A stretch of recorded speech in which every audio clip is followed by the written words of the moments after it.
अस्सलाम वालेकुम एवरीवन। उम्मीद करती हूँ आप सब खैरियत से होंगे और आपका रमज़ान भी अच्छा जा रहा होगा।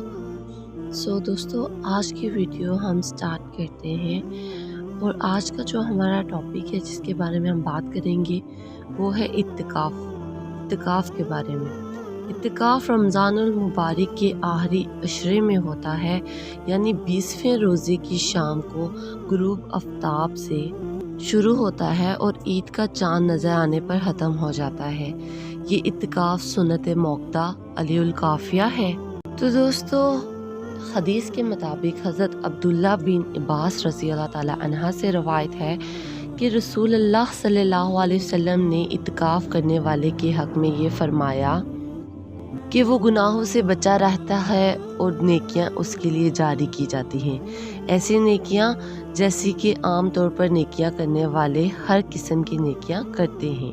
इत्तिकाफ़ का लफ्ज़ी मायनी रोकना और मना करना है। चूँकि इंसान इत्तिकाफ़ में अपने आप को चंद मखसूस बातों से रोकता है, इसलिए उसे इत्तिकाफ़ कहते हैं। इत्तिकाफ़ रमज़ानुल मुबारक के आखिरी अशरे में होता है, यानी 20वें रोज़े की शाम को गुरूब आफ्ताब से शुरू होता है और ईद का चांद नज़र आने पर ख़त्म हो जाता है। तो दोस्तों, किसी बस्ती और मोहल्ले में से एक आदमी भी इत्तिकाफ़ कर ले तो सबके ज़िम्मे से उतर गया, और अगर बस्ती या मोहल्ले में से किसी ने भी इत्तिकाफ़ ना किया तो वहाँ के तमाम मुसलमान गुनाहगार होंगे। मर्द की इत्तिकाफ़ का तरीका ये है कि 20वें रोज़े की शब को मगरिब से पहले मस्जिद में दाखिल हो और फिर ईद का चांद नज़र आने पर मस्जिद से बाहर निकले। इस दौरान खाना पीना, सोना जागना, पढ़ना लिखना सब कुछ मस्जिद के अंदर रहकर करेगा। अलबत्ता ज़रूरी हाजत के लिए मस्जिद से बाहर निकल सकता है। अगर बगैर उज़्र के एक लम्हे के लिए भी बाहर निकला तो इत्तिकाफ़ टूट जाएगा। औरत की इत्तिकाफ़ का तरीका ये है कि वो अपने घर के किसी कमरे में या किसी कमरे के एक मखसूस कोने में ठहर जाए, वहीं खाए पिए, वहीं सोए, सिर्फ ज़रूरी हाजत के लिए अपनी जगह से बाहर जा सकती है। इत्तिकाफ़ की हालत में बिल्कुल खामोश रहना ज़रूरी नहीं। इत्तिकाफ़ की हालत में बिल्कुल खामोश हो जाना और खामोशी को इबादत समझना मकरूह है, लेकिन फ़जूल बातें करना भी मकरूह है। बाज़ दीन की बातें करने की इजाज़त है। अब ये बात भी सामने रखनी चाहिए कि इत्तिकाफ़ की हालत में क्या करना चाहिए।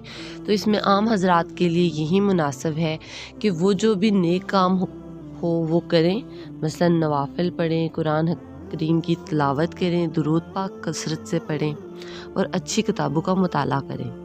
और जो हजरात इसके अहल में, उनके लिए मुनासिब ये है कि वो रोज़ाना कम से कम एक पारा तिलावत करें और फिर उसके बाद इसी पारे की तफसीर और तर्जुमे का मुताला करें।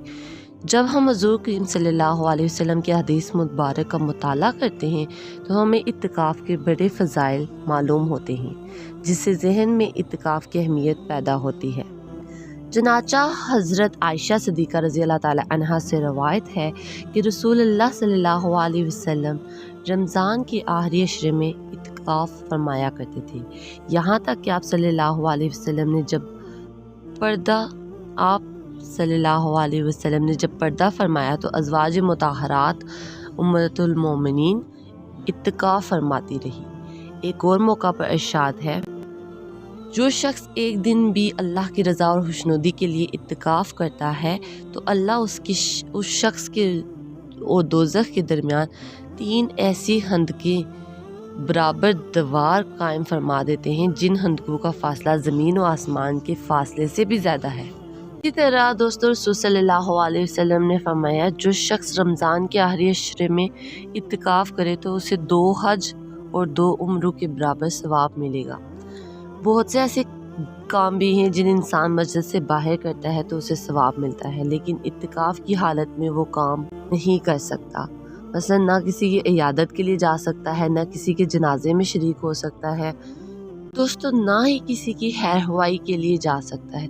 तो इसके बारे में हज़रत अब्दुल्ला बिन अब्बास रज़ी अल्लाह ताला अन्हा से रवायत है कि रसूलुल्लाह ने फरमाया, इत्तिकाफ़ करने वालों गुनाहों से तो महफूज रहता ही है और इसके लिए नेकियां इतनी ही लिखी जाती हैं जितनी करने वाले के लिए। تو دوستو یہاں پر میں اسی کے ساتھ چاہوں گی اجازت. پلیز میرے چینل کو لائک کریں، سبسکرائب کریں اور اس کو مزید آگے شیئر کریں. میں گزارش کر سکتی ہوں آپ سے، اور پلیز میری ویڈیوز کو اینڈ تک دیکھیں. جزاک اللہ. خدا حافظ. ملتے ہیں نیکسٹ ویڈیو میں انشاءاللہ.